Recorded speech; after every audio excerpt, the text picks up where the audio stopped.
बोलिए श्री विष्णु भगवान की जय हो। श्री कृष्ण भगवान की जय हो। युधिष्ठिर ने पूछा, हे मधुसूदन, श्रावण मास के शुक्ल पक्ष में किस नाम की एकादशी होती है? कृपया मेरे सामने उसका वर्णन कीजिए। भगवान श्री कृष्ण बोले, हे राजन, प्राचीन काल की बात है। द्वापर युग के प्रारंभ का समय था।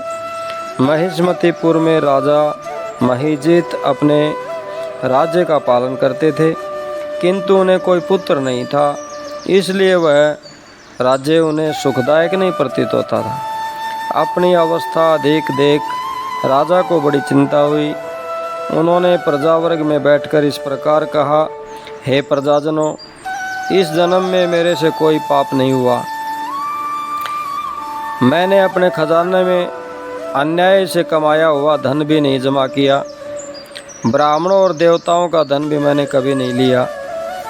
प्रजा का पुत्रवत पालन किया, धर्म से पृथ्वी पर अधिकार जमाया तथा दुष्टों को वे बंधु बांधु और पुत्रों के समान ही क्यों न रहे हों, दंड दिया है मैंने।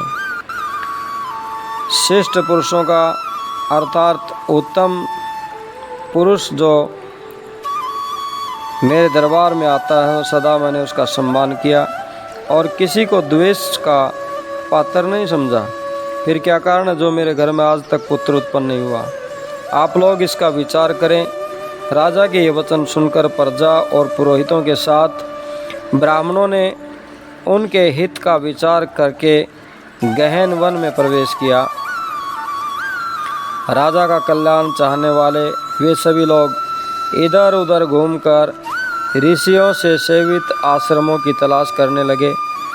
इतने ही में उन्हें मुनिश्रेष्ठ लोमस का दर्शन हुआ। लोमस जी धर्म के तत्वज्ञ, संपूर्ण शास्त्रों के विशिष्ट विद्वान, दीर्घायु और महात्मा हैं। उनका शरीर लोम से भरा हुआ है। वे ब्रह्मा जी के समान तेजस्वी हैं। एक एक कल्प बीतने पर उनके शरीर का एक एक लोम विशीर्ण होता है, टूट कर गिरता है, इसलिए उनका नाम लोमस हुआ।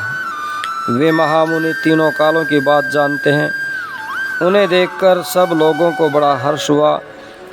उनके निकट आया देख लोमस जी ने पूछा, तुम सब लोग किस लिए यहाँ आए हो? अपने आगमन का कारण बताओ। तुम लोगों के लिए जो हितकर कार्य होगा उसे मैं अवश्य करूँगा। प्रजाजनों ने कहा, हे ब्राह्मण, इस समय महीजित नाम वाले जो राजा हैं उन्हें कोई पुत्र नहीं है। हम लोग उन्हीं की प्रजा हैं जिनका उन्होंने पुत्र की भांति पालन किया है। उन्हें पुत्रहीन देख उनके दुख से दुखित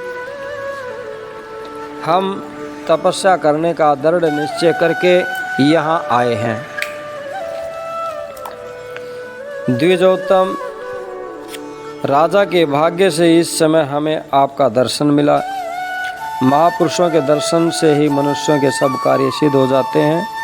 हे मुनि, अब हमें उस उपाय का उपदेश कीजिए जिससे राजा को पुत्र की प्राप्ति हो।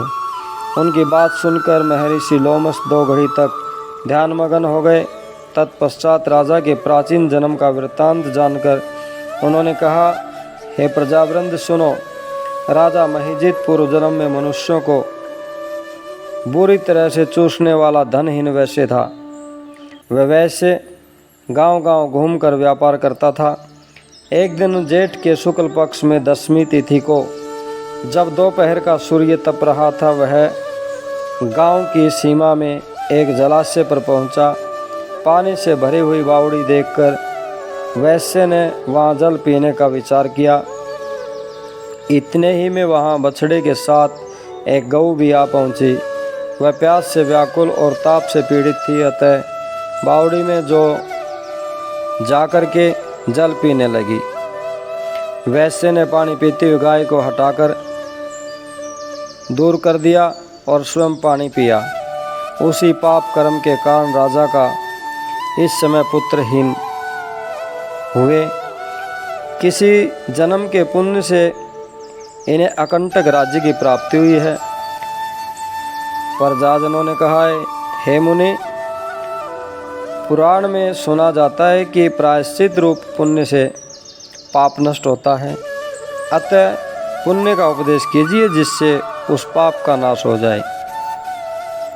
लोमस जी बोले, हे प्रजाजनों, श्रावण मास के शुक्ल पक्ष में जो एकादशी होती है वह पुत्रदा के नाम से विख्यात है। वह मनोवांछित फल प्रदान करने वाली है। तुम लोग उसी का व्रत करो। ये सुनकर प्रजाओं ने मुनि को नमस्कार किया और नगर में आकर विधि पूर्वक पुत्रदा एकादशी के व्रत का अनुष्ठान किया। उन्होंने विधि पूर्वक जागरण भी किया और समय का सदुपयोग किया और उसका निर्मल पुण्य राजा को दे दिया। तत्पश्चात रानी ने गर्भ धारण किया और प्रसव का समय आने पर बलवान पुत्र को जन्म दिया। ऐसा पुत्रदा एकादशी का फल उसे मिला। इसका माध्यम सुनकर मनुष्य पाप से मुक्त हो जाता है तथा इस लोक में सुख पाकर परलोक में स्वर्ग की प्राप्ति करता है। बोलिए श्री विष्णु भगवान की जय। ये आप लोगों के सन्मुख पुत्रदा एकादशी की व्रत कथा व उसका महात्म सुनाया गया। हे भगतजनों, आपको पसंद आए तो इसको अपने प्रिय दोस्तों को साथ में शेयर करें, लाइक करें और सब्सक्राइब करें। इसी प्रकार मेरे चैनल से आपको ज्ञानवर्धक भजन कथाएं मिलती रहेंगी। जय सिया राम, जय श्री कृष्ण।